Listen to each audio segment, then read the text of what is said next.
Alors, délibération suivante. Donc, il s'agit de la communication des observations définitives de la Chambre régionale des comptes sur la gestion de la commune de Saint-Maximin.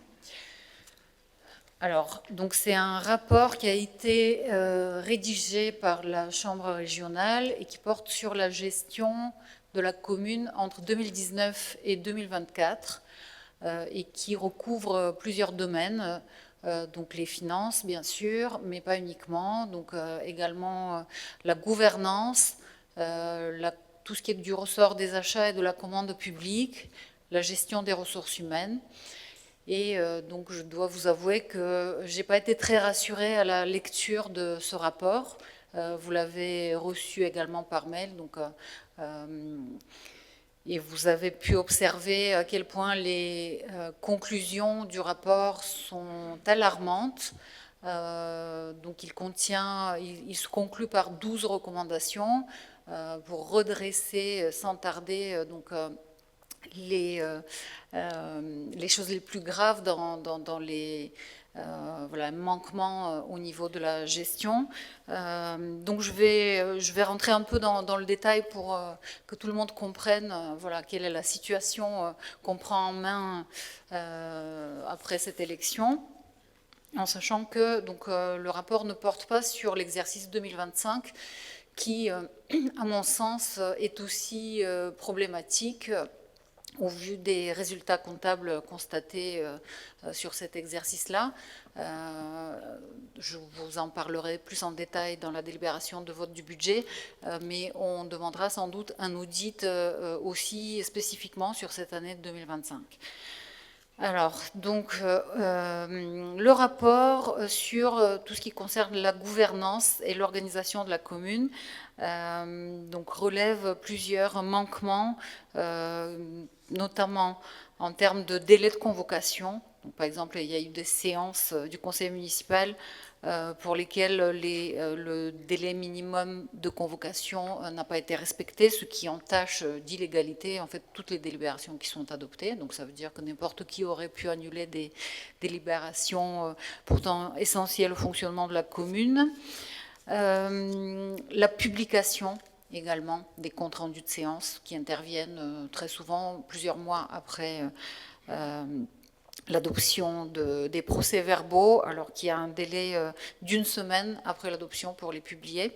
Donc ça, c'est une obligation légale de mettre à disposition des habitants tous les actes administratifs et surtout ceux qui sont votés par le conseil municipal. Donc on verra à l'avenir que cette obligation soit respectée, puisque c'est une condition essentielle à l'exercice de la démocratie locale. Donc on a également des remarques qui concernent le nombre de convocations du conseil municipal qui était de plus en plus récurrente au fil des années du mandat précédent, donc pour atteindre 18 réunions en 2024, et ce qui explique ce nombre très élevé de réunions du conseil municipal, c'est bien sûr l'absence de quorum, presque une fois sur deux, donc le quorum n'était pas atteint. En outre, donc, la Chambre observe un manque d'assiduité de plusieurs élus. Donc on a par exemple un élu qui ne s'est rendu qu'à 2 séances du conseil municipal, les 2 premières, sur 53 entre 2020 et 2024, et qui n'a donné pouvoir qu'une fois sur 2. Une élue ayant pourtant reçu une délégation du maire et percevant à ce titre une indemnité a été absente à 24 séances au cours de ces 5 années. D'autres élus n'ont été présents que pour entre 62 et 73% des séances, ce qui est aussi très peu. Et ces constats contreviennent à la charte de l'élu local qui prévoit que l'élu participe avec assiduité aux réunions de l'organe délibérant. Donc vous savez, on a adopté cette charte lors de la première séance du conseil municipal après l'installation. Le conseil municipal a fait le choix donc, de ne pas moduler les indemnités de ses membres en fonction de leur participation effective aux séances, alors que cette possibilité est ouverte par le Code général des collectivités territoriales, et c'est ce que nous avons fait. Donc, lors de la séance précédente, nous avons conditionné le versement de la totalité des indemnités à une présence effective des conseillers délégués et des adjoints aux séances du Conseil. Au terme également de la loi, les communes doivent établir chaque année un état qui présente les indemnités dont bénéficient les élus municipaux et le présenter en conseil municipal avant l'examen du budget. Donc, cette obligation n'a pas été respectée jusqu'en 2024. Le premier document présenté aux élus l'a été lors de la séance du 7 avril 2025. Sur le plan formel, la Chambre observe qu'à chaque reprise, le Conseil n'a pas procédé à un vote distinct portant sur l'application de la majoration aux indemnités de fonction qui sont relatives au fait que la commune est un bureau centralisateur du canton. Donc cette majoration existait bel et bien lors du mandat précédent, c'est juste qu'elle n'a pas été votée à part comme l'exige la loi et comme nous avons fait. Alors, pour ce qui est de l'exercice des compétences par le maire, donc jusqu'en 2025, le maire décidait lui-même de la gratuité des mises à disposition à des associations de biens appartenant à la commune. Or, il s'agit là d'une compétence du conseil municipal qui ne figure pas au nombre de celles qui peuvent être déléguées au maire. Donc c'était une usurpation d'une compétence du conseil municipal de la part du maire. Donc ces mises à disposition, qui plus est, sont significatives et valorisées pour un montant qui est bien supérieur au montant des subventions qui sont versées aux associations. Donc cela mérite d'autant plus donc, de passer par le conseil municipal pour les attribuer. Dans ces conditions, on n'a pas respecté la loi qui exige à la fois de renseigner les avantages en nature et puis de demander au Conseil de valider leur attribution plutôt que de procéder par une décision du maire seul. En ce qui concerne aussi les délégations de signature au directeur général des services, on constate plusieurs irrégularités. Donc, celui-ci ne pouvait pas, par exemple, recevoir une subdélégation de signature de la part du maire, faute d'une autorisation expresse dans les délibérations concernées. Donc, ça veut dire que le directeur général des services a signé sans avoir le fondement légal de signer des dépenses notamment, et on a en plus de cette remarque dans le rapport de la Chambre régionale des comptes un courrier du procureur de la République à ce sujet. Donc qui plus est, lors des périodes où le maire n'avait plus les délégations par le conseil, le directeur général des services a continué à signer sur des compétences donc, qui étaient retirées au maire. Donc en tâchant bien sûr d'illégalité tout ce qui a été signé durant cette période. Pour ce qui est de l'organisation des services et le contrôle interne et la structuration des services, la Chambre remarque que cette structuration est également porteuse de risques. Par exemple, il est arrivé fréquemment que le maire valide directement des congés d'agents ou redéfinisse des missions d'un agent sans en prévenir le DGS qui est, selon la loi, l'autorité responsable du personnel. Le poste de directeur des services techniques est resté vacant jusqu'en janvier 2021, puis d'octobre 2021 à juillet 2023, soit plus de la moitié du temps au cours de la période de contrôle, alors même qu'il s'agit d'une direction majeure comportant une cinquantaine d'agents. La Chambre relève que des agents de catégorie C, donc un niveau qui correspond pourtant à des fonctions d'exécution, occupent des postes de direction, d'encadrement ou des postes à responsabilité, ce qui est une pratique inappropriée. au 1er juillet 2025. C'est le cas notamment des responsables des services d'affaires scolaires, culture, événementiel, état civil, services à la population, sport et vie associative. Donc ce n'est pas une pratique isolée.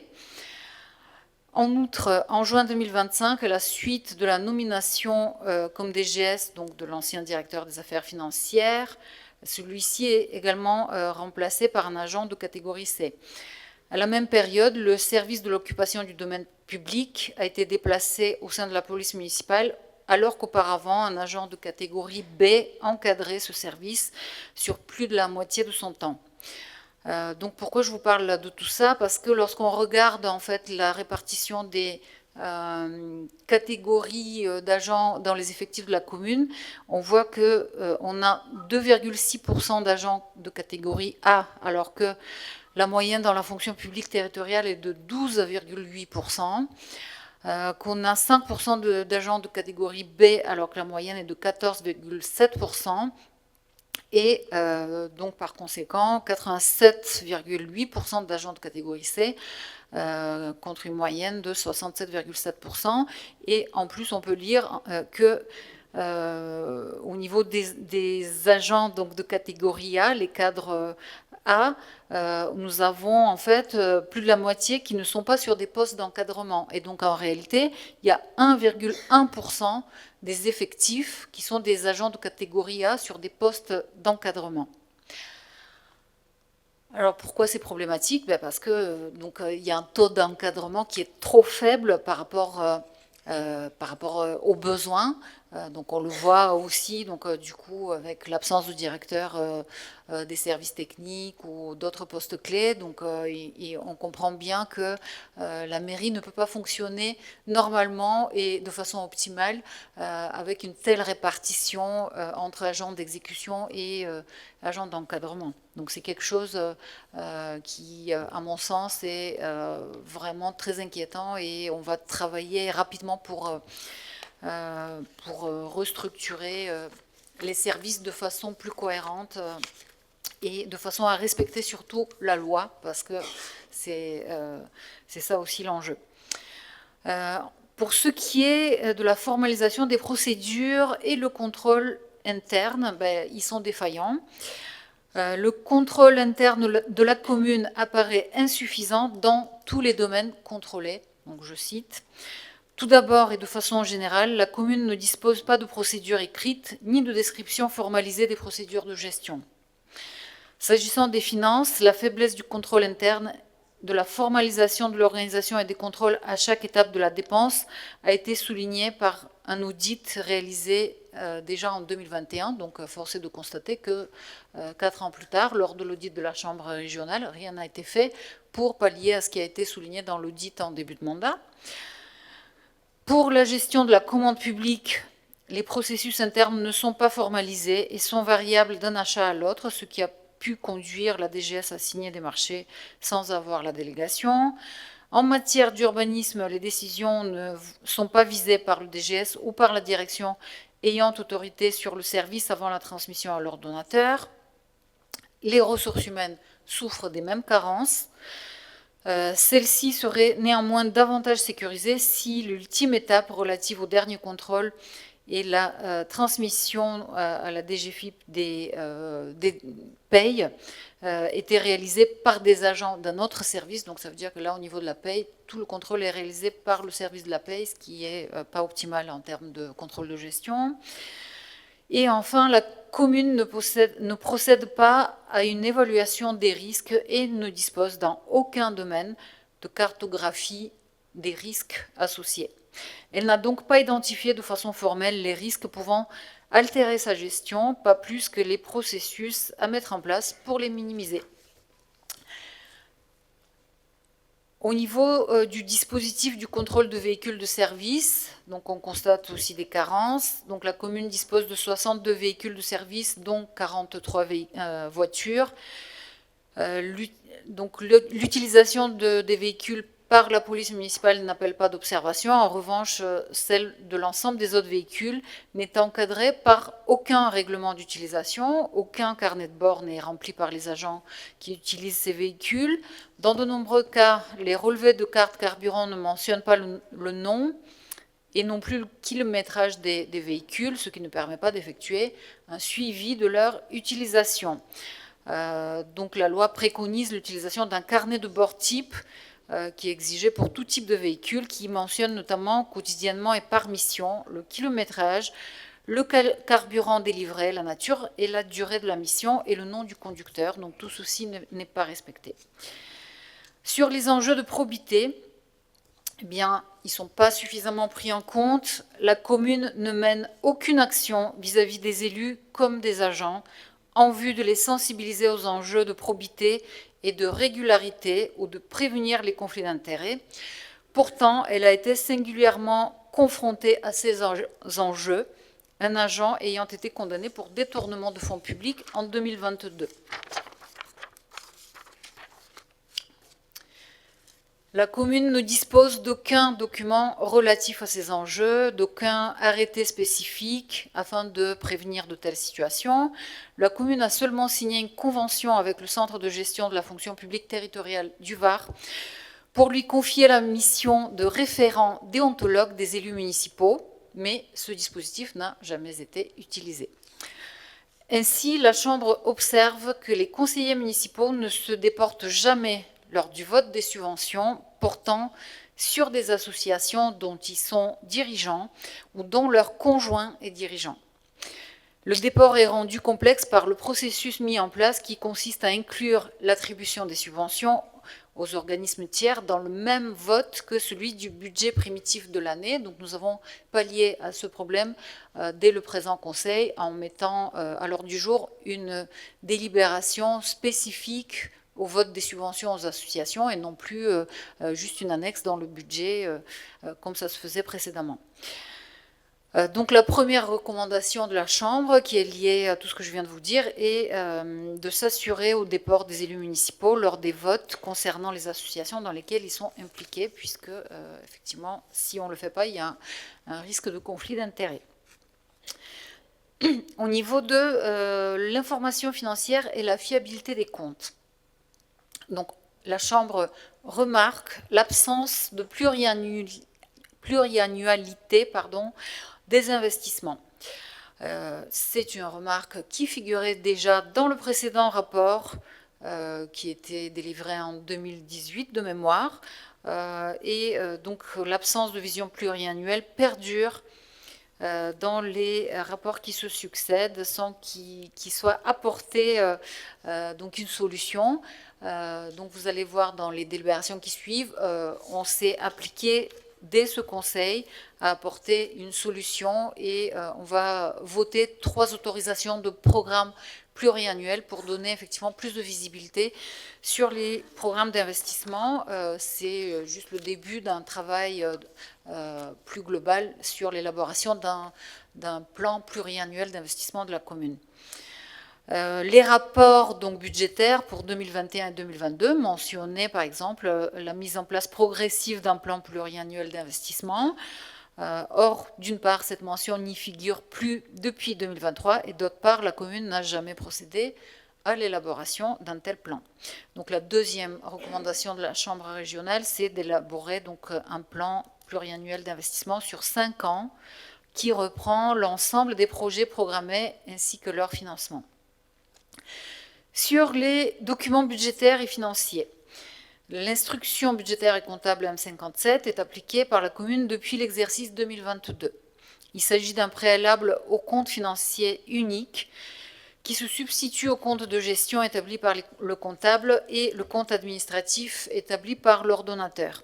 Il devait être établi pour la première fois en 2025 pour la clôture de l'exercice 2024, mais n'a pas pu aboutir en raison d'une mobilisation insuffisante de la commune, notamment du service financier et d'un défaut de communication avec le comptable. S'agissant du compte administratif, les annexes relatives aux provisions ne sont pas toujours correctement complétées, notamment sur les reversements des rôles de l'eau 2020, puisqu'il y a eu en fait des gros retards de reversement des recettes de l'eau qui étaient perçues par la commune et qui, à partir du transfert de la compétence à la communauté d'agglomération en 2023, devaient être reversées. Mais donc au préalable, il devait être surtout provisionné dans les comptes de la commune, ce qui n'a pas été fait et ce qui a mis en péril les comptes de la commune sur l'exercice 2021, comme vous allez le voir par la suite. Et deuxième provisionnement, les loyers de l'EHPAD qui ont été donc qui n'ont pas été versés plutôt entre 2019 et 2022 et qui ont été provisionnés qu'à partir de 2023. Donc ces éléments doivent être fiabilisés, d'autant que le sujet des provisions est l'un des motifs avancés par le conseil municipal pour justifier le rejet du compte administratif 2024. Donc je constate avec satisfaction que nous avions raison de rejeter ce compte administratif en 2024. S'agissant des garanties d'emprunt, donc il n'est pas systématiquement renseigné, donc en 2019, 2020 et 2024, ça n'a pas été le cas.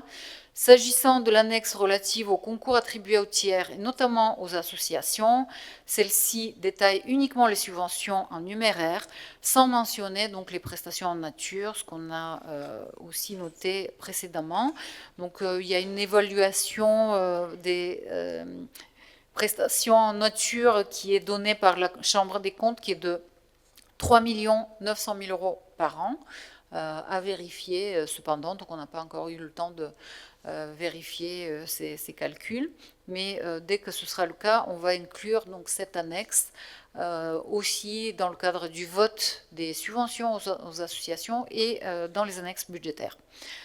En outre, la commune doit se conformer aussi au décret du 5 mai 2017 relatif à l'accès sous forme électronique aux données essentielles de convention de subvention, qui prévoit l'obligation de publier sur son site internet les informations qui sont relatives aux subventions qu'on verse aux associations. Et donc, ça, ce sont des remarques qui figuraient déjà dans le précédent rapport de la Chambre, apparemment. Au niveau des restes à réaliser en recettes, eh bien, leur sincérité est mise en cause par la Chambre. Donc ça aussi, c'est un point qu'on avait relevé en 2025 lors du vote du compte administratif 2024 et qui était un motif du rejet par le conseil municipal de ce compte. Donc les restes à réaliser en recettes, qui sont pour la majorité des subventions attribuées par différents organismes, eh bien, ces restes à réaliser, il se trouve que très souvent, ils continuent à figurer dans les comptes alors qu'ils sont soit devenus caducs, soit infondés. Donc il y a plusieurs exemples dans le rapport. On a également des restes à réaliser pour des cessions. Donc le plus marquant, c'est le reste à réaliser pour la cession d'un terrain situé chemin des Fontaines qui devait être cédé puis finalement ne l'a pas été. Donc pour 1 100 000 euros, donc recette en reste à réaliser pour le même montant, sauf que donc comme la cession ne se réalise pas, ça veut dire que le résultat a été surestimé du même montant. Donc, et on a un trou dans les comptes de 1 100 000 euros puisque l'argent a été bien dépensé en face. La Chambre observe également que la commune continue de provisionner ponctuellement et au cas par cas concernant les contentieux et les litiges. Et donc j'avais aussi mentionné les provisions pour l'EHPAD qui non seulement n'ont pas été provisionnées en temps et en heure, puisque les loyers ne sont plus versés à partir de 2019 jusqu'en 2022, alors que les provisions n'interviennent qu'à partir de 2023. Donc ces loyers ne sont toujours pas versés. Donc je vous confirme que l'EHPAD n'est toujours pas en capacité de verser les loyers à la commune. Par contre, l'étalement de ce manque à gagner pour la commune se fait jusqu'à 2031. Donc ça veut dire que c'est une dette qui devait être comptabilisée sur les comptes du mandat précédent qu'on va supporter maintenant sur notre mandat à cause de cette mauvaise prise en compte des provisions. Ensuite, le rapprochement des états patrimoniaux. Donc le patrimoine d'une collectivité, comme vous le savez, figure à son bilan, comme pour une société. La responsabilité du suivi des immobilisations incombe conjointement au comptable public qui est responsable de l'état de l'actif et à l'ordonnateur, donc c'est-à-dire la mairie, qui est en charge de recenser et actualiser les inventaires comptables et physiques des biens. Or, la commune ne tient pas actuellement d'inventaire physique de ces biens.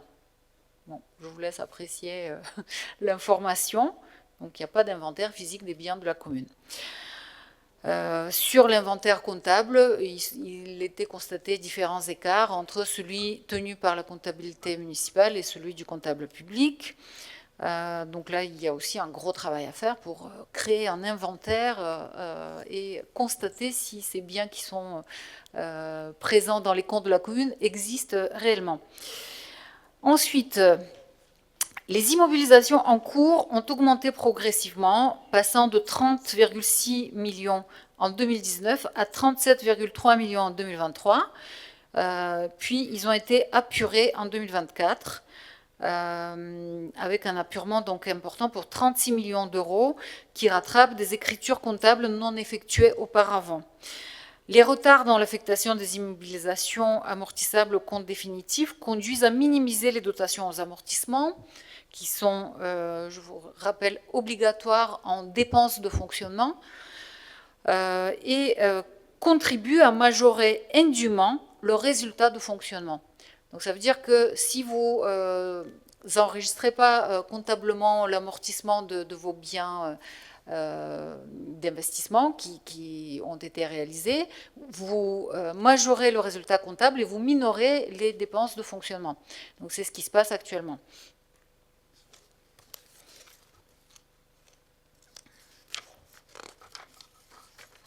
Donc je continue avec la capacité d'autofinancement qui est structurellement faible. Donc la capacité d'autofinancement brut s'établit à 8% des produits de gestion en moyenne. Donc elle a été très variable au cours du mandat précédent, notamment parce qu'il y a eu des reversements de ces rôles de l'eau dont j'ai parlé tout à l'heure, ce qui a conduit qu'en 2021, on avait même une capacité d'autofinancement négative.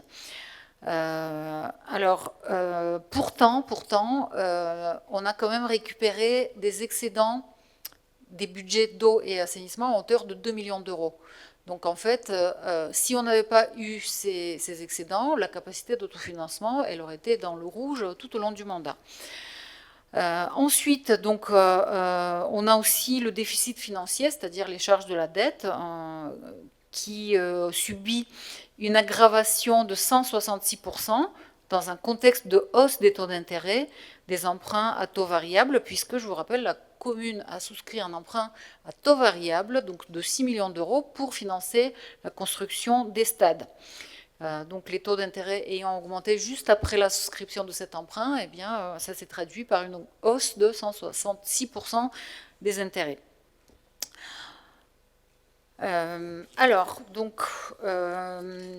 Au niveau des dotations aux amortissements, donc vous avez un tableau dans le rapport qui démontre que on a en fait une stabilité assez remarquable des dotations aux amortissements, alors qu'on a quand même un équipement de 15 millions d'euros, le complexe sportif du Clos de Roc.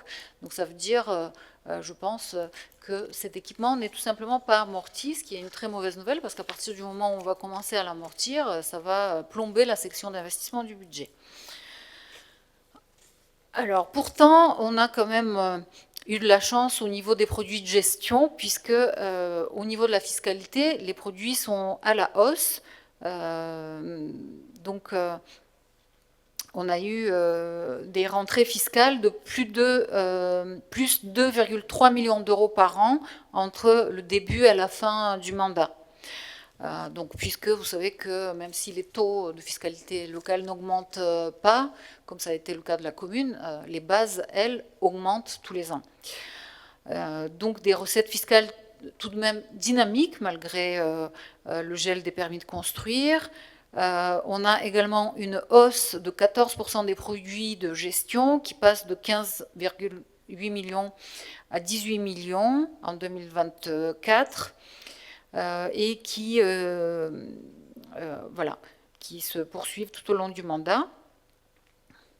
On a en revanche une très faible compensation, attribution de compensation donc, de l'intercommunalité, comme vous le savez, puisque c'est un sujet qui a été longuement évoqué tout au long du mandat précédent et souvent sujet à des conflits avec la communauté d'agglomération, puisque donc, on compare avec les autres communes de la strate. Donc il y a des raisons historiques à ce que ce montant soit faible, puisque l'intercommunalité à Saint-Maximin a été créée en 2004 et donc les recettes fiscales ont été figées à ce moment-là. Donc vous imaginez bien qu'il y a eu beaucoup moins de recettes qu'actuellement, mais c'est le strict respect de la loi qui exige en fait à se référer aux recettes qui existaient au moment de la création de la première communauté de communes. Ensuite, depuis 2023, on a aussi une pénalité pour carence de logements sociaux, donc de 320 000 € par an, puisque les logements sociaux représentent 6,3% des résidences principales à Saint-Maximin, alors qu'elles devraient, selon la loi SRU, représenter 25%, donc soit une carence d'environ 1500 logements. Donc tout le monde comprend que c'est compliqué de rattraper 1500 logements. Surtout lorsque les permis de construire sont d'ailleurs bloqués. Et puis pour l'équilibre de la commune, je pense à titre personnel que ce n'est pas souhaitable de rattraper cet écart. En outre, donc, alors que les droits de mutation à titre onéreux enregistraient une forte augmentation jusqu'en 2022, ils ont diminué de 500 000 € entre 2022 et 2024. Soit donc une baisse de 36% en raison à la fois du contexte défavorable du marché de l'immobilier et du blocage des permis de construire par le préfet. Les ressources d'exploitation, en revanche, ont augmenté de 50% sur cette période, essentiellement dû au doublement des recettes des services périscolaires et de la restauration scolaire, parce qu'il y a eu des hausses très importantes pour les usagers. Les ressources institutionnelles, c'est-à-dire les dotations de l'État, ont baissé de 14% sur cette période. Au niveau des charges de gestion, elles sont également inférieures à la moyenne de la strate, 1007 € par habitant contre 1363 en moyenne pour la même strate.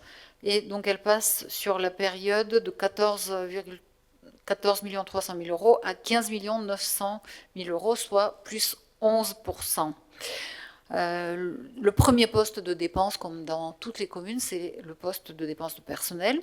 Elles connaissent une hausse modérée de 7,4% et représentent 56,6% des charges courantes en 2024, donc soit un niveau qui est légèrement inférieur à la moyenne de la strate, donc cette moyenne est de 59%, mais en ayant vu la structure du personnel, avec majoritairement donc des catégories C, on comprend aussi que du coup la charge financière que cela représente elle soit inférieure à celle de la moyenne. En retirant les dépenses de personnel, les charges ont connu une hausse de 18%. Donc on note des charges exceptionnelles comme par exemple les charges pour les constructions modulaires suite à l'incendie de l'école Jean Moulin pour environ 300 000 €, ainsi qu'un doublement des dépenses d'assurance entre 2019 et 2024. Les subventions de fonctionnement versées ont diminué de 24% entre 2019 et 2024. L'explication, c'est qu'il y a plusieurs subventions importantes qui ont disparu des comptes de la commune, notamment la subvention qui était versée au centre social Martin Bidoré, à l'office municipal de la culture, qui a été supprimé en début de mandat, ou à l'office du tourisme. Le financement des investissements, donc entre 2019 et 2024, il y a eu 29 millions d'investissements, notamment ceux pour le complexe sportif, donc les 5 stades, une piste d'athlétisme, vestiaires et locaux, pour un coût global de 15 millions d'euros, dont 9,6 millions d'euros pour la construction de la plaine sportive, 1,4 million pour les fouilles archéologiques préventives, 1 million 100 000 pour la maîtrise d'œuvre et 500 000 euros pour le clubhouse du rugby. Donc vous avez également un tableau avec les chiffres d'investissement par habitant et une comparaison avec la moyenne de la strate. Donc les dépenses d'équipement ont été largement financées par le recours à l'emprunt à hauteur de 9 300 000 euros et de l'autofinancement pour un montant de 3 900 000. Et la commune a également mobilisé son fonds de roulement de façon significative, 2 900 000 euros mobilisés sur le fonds de roulement, ce qui pose bien sûr problème et ce n'est pas sans conséquence. La commune ne prend pas suffisamment en compte la transition écologique puisqu'elle n'a adopté aucune stratégie dans le domaine de la transition écologique et ne démontre pas de volonté de s'engager dans cette démarche, qui est pourtant obligatoire depuis 2024 pour les collectivités de plus de 3 500 habitants. Donc on ne respecte pas non plus le décret tertiaire. Donc c'est un décret qui demande aux communes de transmettre des éléments sur la consommation énergétique de tous les bâtiments publics. Ben, ça n'a pas été fait non plus. Donc on s'expose par cet oubli de transmission à des sanctions et notamment des amendes administratives. Et la commune ne dispose d'aucun plan de sobriété énergétique. Et elle n'a procédé sur la période qu'à une seule opération de rénovation énergétique. Il s'agit du remplacement du système de chauffage à l'école Paul Barle. Donc pour ceux qui connaissent le dossier, on peut difficilement parler en fait d'une rénovation énergétique parce que c'est juste le système de chauffage qui a été changé sans toucher à l'enveloppe bâtimentaire, ce qui fait qu'il y a d'énormes perditions et des problèmes justement de chauffage depuis cet investissement. La dette de la commune est constituée à 55% de produits à taux fixe et 45% de lignes à taux variable. Donc en fait, on a un encours qui est quand même beaucoup sur du taux variable, ce qui nous expose à toutes les variations de taux. Et ce qu'on avait aussi dénoncé lors du mandat précédent, lorsque l'emprunt qui a été souscrit pour les stades a été contracté sur du taux variable, alors qu'on était dans une période de taux historiquement bas et on aurait pu en profiter. Donc cette dette présente peu de risques au niveau de la charte Gisler. Donc on a presque tous les emprunts qui sont classé A1, donc ça veut dire sans risque sur des taux simples ou taux fixes. Mais le taux apparent est quand même assez élevé, donc de 3,5% en 2024. Alors, à la suite de la dissolution des budgets annexes eau et assainissement, leur encours de dette, qui représentait 2 300 000 euros, a transité temporairement sur le budget principal en 2020 avant d'être transféré à la communauté d'agglomération. Et donc c'est pour cette raison qu'il est totalement erroné de comparer l'endettement de la commune entre l'année 2020 et l'année 2024 ou 2025, puisque la dette de 2020 a été artificiellement majorée par ces emprunts de l'eau et l'assainissement. Donc quand je lis certains hommes politiques qui commentent que la dette n'a pas augmenté et qui comparent avec cette année 2020, eh bien c'est une erreur de calcul, puisqu'il faut comparer avec l'année 2019 qui ne comportait pas ces emprunts d'eau et assainissement. Donc ensuite, on a effectivement la problématique avec le crédit relais de 1 100 000 euros qui a été souscrit pour une durée de 2 ans dans l'attente de la vente du terrain qui n'a pas été réalisée. Donc ce crédit a alimenté temporairement et artificiellement la trésorerie dans une période intense sur le plan des investissements. On a aussi un montant qui a été emprunté en 2024 qui correspond à des intérêts recapitalisés sur un emprunt et relatif à l'emprunt de 6 millions d'euros. Donc l'encours de dette s'établit au 31 décembre 2024 à 13 900 000 euros. Donc la capacité de désendettement a été très fluctuante durant la période, donc elle est montée jusqu'à 22 ans, ce qui est énorme en 2021, pour redescendre à 9 ans en 2024, ce qui est le seuil de vigilance, on va dire. Le fonds de roulement net global a été augmenté, mais en raison des 2 millions d'excédents d'eau et assainissement qui ont été gardés sur le budget principal.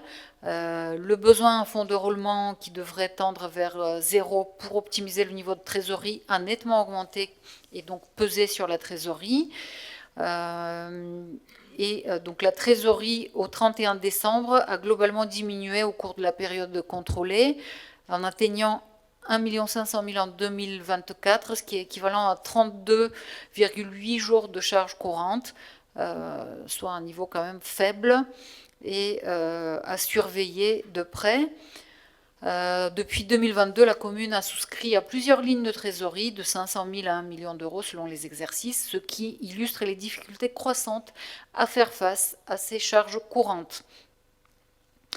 Le remboursement du crédit relais de 1 100 000 euros qui est intervenu en 2025 a fortement dégradé le fonds de roulement et par conséquent le niveau de trésorerie de l'exercice, puisque, encore une fois, comme précisé, les dépenses qui étaient en face de cet emprunt ont-elles bien été réalisées. Donc on a dépensé avant d'avoir la recette définitive.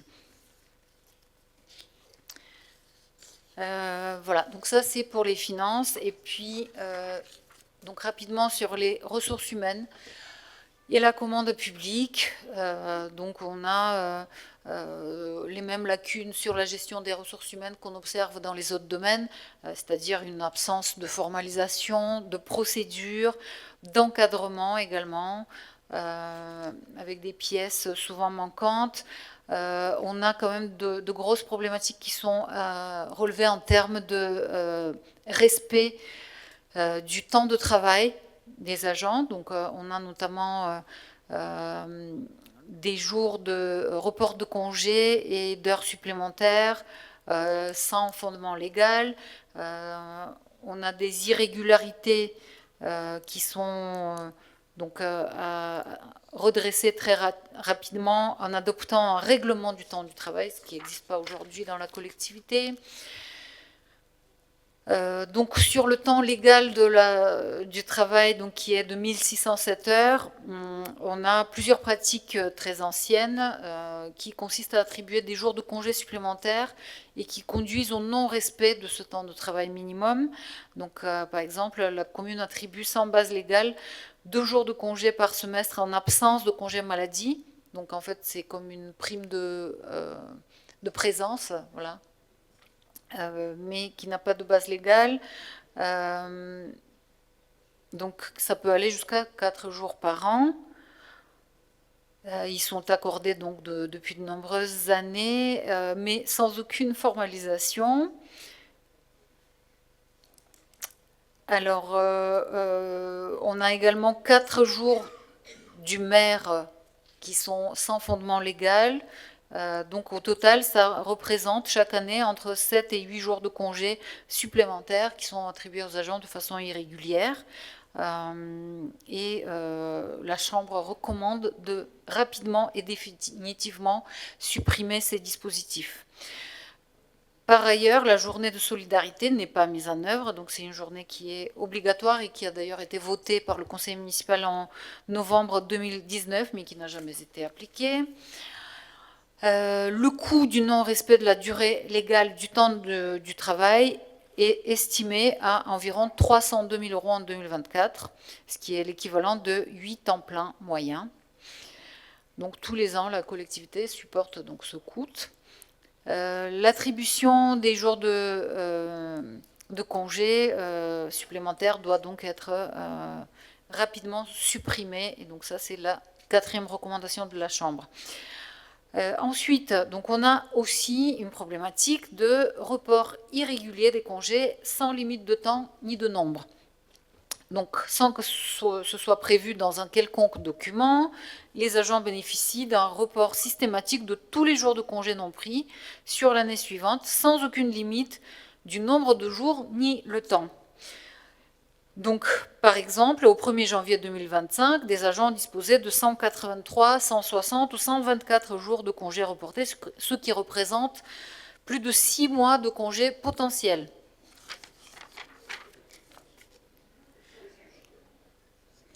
Donc il convient qu'il soit généralisé la pratique du compte épargne-temps conformément à la loi. Les autorisations spéciales d'absence sont également à revoir. Donc ces autorisations d'absence sont accordées par la commune aux agents pour événements familiaux et sont souvent plus favorables que celles dont dispose la loi, notamment des congés de jours d'absence pour mariage. Donc on prévoit voilà, des choses qui sont beaucoup plus larges que ce que la loi prévoit. Donc la 5e recommandation, c'est d'adopter une délibération qui permet de redresser donc, tous ces manquements.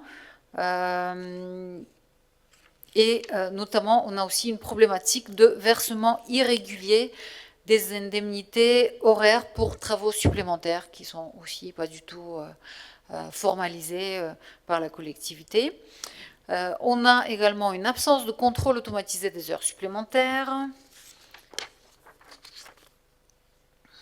Donc il est fréquent que des agents effectuent plus de 25 heures supplémentaires par mois qui sont rémunérées ou récupérées, ce qui contrevient donc aux dispositifs légaux. Il est également arrivé que des agents travaillent plus de 16 heures dans la même journée, ce qui est aussi illégal. Et il en ressort donc qu'il est nécessaire d'instaurer un contrôle automatisé du temps de travail qui permet donc de contrôler ces heures supplémentaires effectuées. On a également une problématique de stock d'heures supplémentaires à récupérer, puisque donc seules les heures de nuit, dimanche ou jour férié sont payées si l'agent le souhaite. Toutes les autres heures supplémentaires doivent être récupérées, sauf qu'il y a une telle quantité d'heures supplémentaires que les agents n'arrivent tout simplement pas à les récupérer. Donc par ailleurs, donc, il n'y a aucune limite temporelle qui est fixée pour cette récupération, donc par exemple 1 an ou un autre délai dans l'année.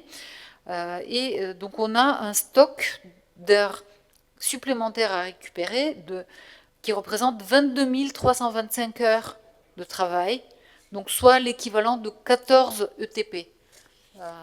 Donc ce qui représente en fait une dette cachée aussi, hein, puisque à un moment donné, ces heures doivent être épurées d'une façon ou d'une autre. Donc certains agents disposent d'un stock de 5 309 heures à récupérer, donc ça représente 3,3 années de travail à temps plein. Et malheureusement, ce n'est pas une exception.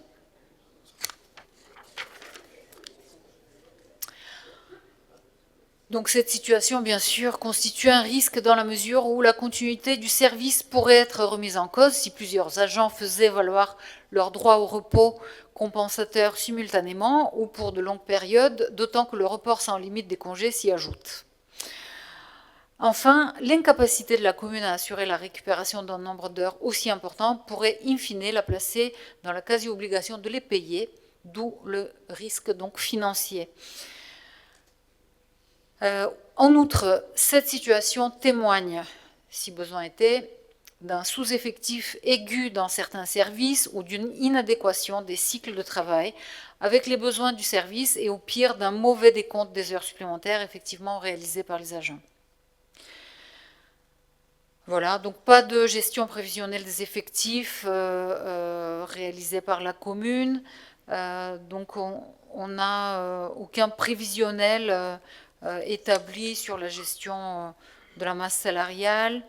On a une baisse notable aussi des effectifs qui est constatée sur la période, notamment dans les écoles, qui est due donc à la suppression de presque tous les contrats aidés. et aussi en partie à l'externalisation de l'entretien des bâtiments.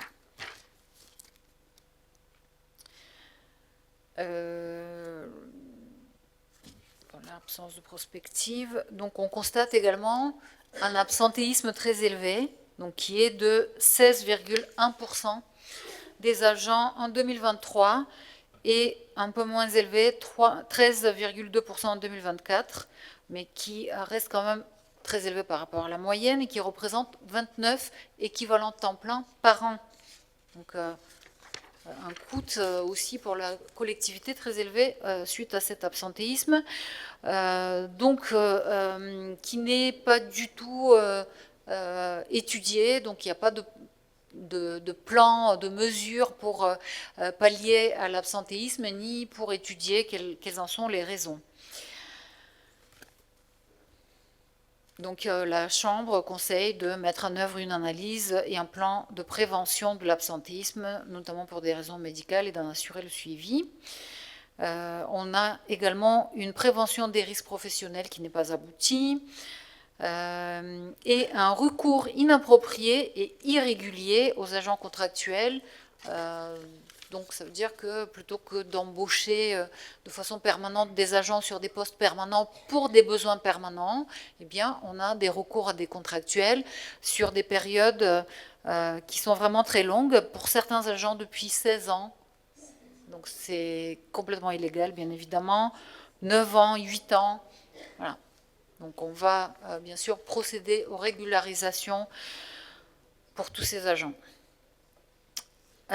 Donc sur la période, on a une masse salariale qui progresse peu, mais avec une dette cachée en raison de toutes ces irrégularités qui représentent quand même un montant considérable et qui devrait être régularisé.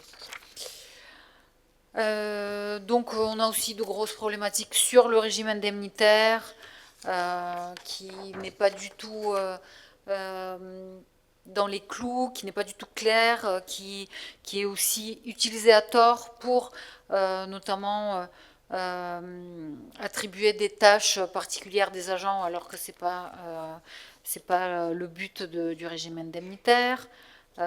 Des problèmes sur le versement du CIA, des problèmes sur la prime de fin d'année qui s'avère aussi être irrégulière. Voilà, donc de nombreuses recommandations sur les sujets RH qui sont liés à ces problématiques-là. Et puis un dernier chapitre consacré à la commande publique. Je suis désolée, c'est un peu long, mais il me semble vraiment important de vous faire part de toutes ces conclusions de la Chambre. Sur la fonction achat public, on a aujourd'hui un agent qui est à mi-temps, qui s'occupe à la fois de la commande publique et des subventions, pour une commune de la taille de Saint-Maximin. Donc largement insuffisant, évidemment. Donc pas de suivi rigoureux. Il y a un tableau qui contient des informations minimales sur les marchés publics, mais qui gagnerait à être complété par des données qui permettent vraiment de suivre les marchés. Et donc toutes les lacunes qui sont ensuite relevées sont liées à ce manque de suivi, donc saucissonnage des marchés, donc manque d'estimation du besoin global et du besoin pluriannuel, des marchés qui sont passés sans aucune publicité alors qu'ils dépassent les seuils, la commission MAPA qui excède son rôle consultatif et dont le règlement diffère entre la délibération qu'il institue et le règlement qui s'applique, notamment même en termes de quorum ou de seuil, donc des sujets quand même assez fondamentaux. Plusieurs observations durant la période du contrôle de légalité de la préfecture sur ces sujets-là, qui n'ont pas été du coup pris en compte non plus. Et plusieurs procédures abandonnées pour motif d'intérêt général qui n'a pas du tout été détaillé, et qui est un motif donc assez contraignant et exceptionnel et qui devrait être motivé lorsqu'on y a recours. Voilà, donc le rapport de la Chambre avec toutes les annexes, précisions chiffrées, etc. Donc la réponse de mon prédécesseur à ce rapport, c'est qu'il tire pour sa part un constat tout à fait positif de ce contrôle. Alors, je pense qu'on ne doit pas vivre dans le même monde, puisque moi, j'en tire pas beaucoup de choses positives, et j'avoue que j'ai mal dormi quand j'ai pris connaissance de ce rapport et de tout ce qui doit être fait en termes de travail pour redresser les choses.